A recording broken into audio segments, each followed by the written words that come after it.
프랑스 르몽드지는 최근에 자기 회사 편집국장을 지낸 은퇴한 한 여대기자의 블로그에 글을 신문에 실었습니다. 부패는 도둑질이다 하는 제목에서 이 카우프만이라는 전 편집국장이 글을 썼는데요. 정치인들의 부패는 국민의 것을 도둑질한 결과라면서 어제의 아이슬란드나 브라질 그리고 한국 국민이 그리고 오늘의 루마니아 국민이 부패한 정권에 반항하여 일어난 것은 정당한 것이라면서 입장을 밝힌 글을 실었습니다. 영국이나 프랑스 유권자들도 중국이나 브라질, 아이슬란드 국민과 생각이 다르지 않을 거다. 자, 이제 한국의 촛불 시위는 세계적인 관심의 대상이 되어버린 겁니다. 세계 어느 외신도 박근혜 정권에 대해서 우호적으로 아니면 동조하는 언론 보도를 하고 있지 않습니다. 자, 이 카우프만이라는 여기자가 프랑스 국민들의 생각이 한국 국민들과 다르지 않을 것이라고 말을 한 이유는 지난 한 3주간에 프랑스에서는 이 비용 사건이라고 해서 또는 페네로프 게이트라고 해서 이 프랑스 사회를 아까 말한 그 비용 공화당 후보 때문에 발칵 뒤집어 놓은 일이 발생을 했었습니다. 전체 크기나 내용에서 보면 비교적 단순하고 박근혜 최순실 게이트에 비교할 수도 없겠지만은 비용 전 총리의 이 부인이 페넬로프라고 이름이 이렇게 불려지는 사람입니다.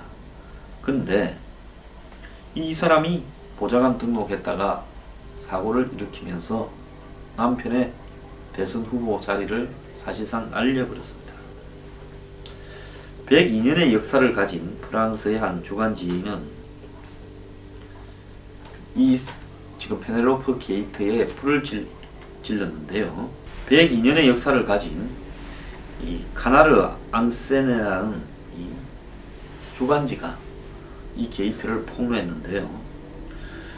이 잡지는 2차 대전 이후에 정치인들의 비밀을 폭로해가지고 정치판을 여러 차례 뒤집었다고 합니다. 71년에는 인기가 최고조에 달했던 드골 대통령 사망 이후 자기 대선 후보 1위로 회자되던 샤방 델마스의 세금 포탈 기록을 폭로해서 그의 대선 가도를 날려버렸고 79년에는 지스카르 데스탱 대통령이 중앙아프리카 황제, 스스로 황제라고 했던 흑인 독재자죠. 보카사로부터 30캐럿 다이아가 박힌 선물을 받은 사실을 폭로해서 지스카르 데스탱을 날려버렸습니다. 이때 공화당의 지스카르 데스탱은 굉장히 인기가 있고 강력한 대통령이었는데 이것 때문에 날아가 버린 겁니다.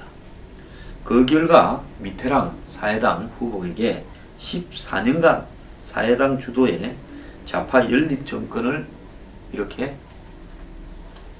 유지될 수 있도록 기회를 주어버렸습니다. 이런 프랑스 역사를 여러 차례 바꾼 카나르 앙세르랑 신문이 잡지가 이번에는 6월 1일 날 이 비용의 부인 페넬로프가 남편의 보좌관으로 그리고 비용의 두 자녀가 이 하원원인 아버지의 가공 보좌관으로 이름만 올려놓고 셋이서 100만 유로를 월급으로 챙겼다고 폭로를 했습니다. 자, 100만 유로면 뭐 요즘 이 유로가 많이 떨어졌지만 한 3, 4억 안 되겠습니까? 몇 년간을 받았겠죠, 3명이. 그래서 가족이 보좌관으로 일하는 것 자체가 불법은 아니지만 이 프랑스는요, 가족이 보좌관으로 하려면 등록을 하고 몇 가지 규제가 있는데 그걸 지켜야 됩니다.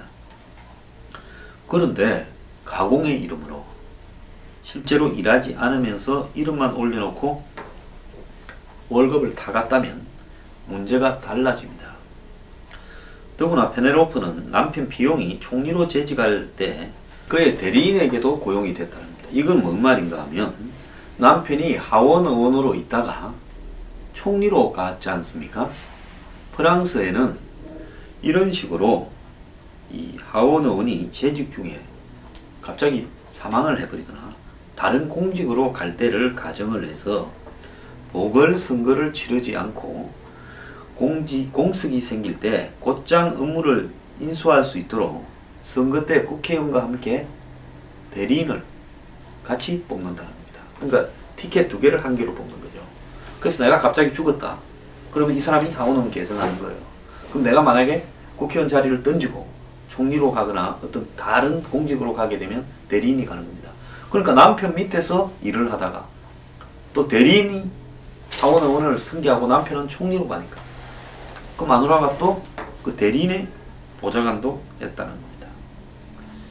자, 남편 비용이 총리와 출신 지역 시장을 겸직할 때 프랑스에서는 총리가 자기 지역구나 이런 데 지자체 단체장 겸직이 가능하답니다. 그 참 희한하네요.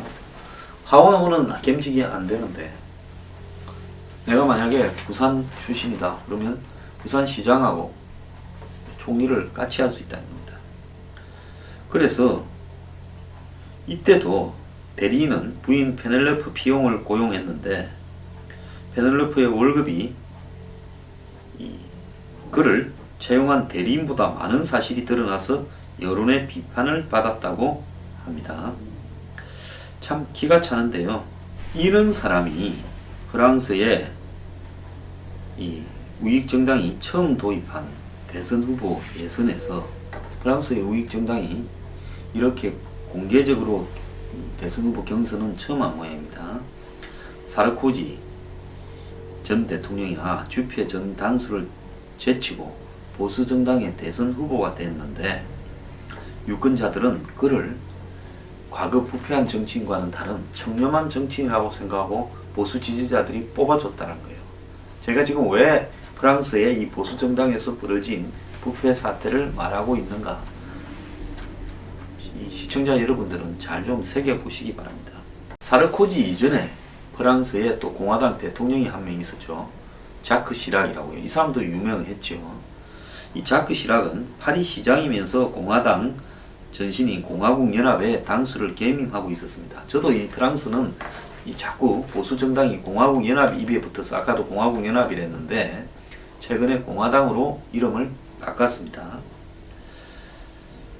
이때 이 공화당의 당수와 파리 시장을 같이 하고 있을 때 가짜 고용 방법으로 이 공화당 당원 9명이 시청 공금으로 당원 월급을 받겠다. 한국에는 이거 숱하죠. 내가 시장 되면 어쩝니까? 그 시 밑에 자리들 백수건달들 보내서 일하지 않고도 월급 받게 하는 일들 많죠.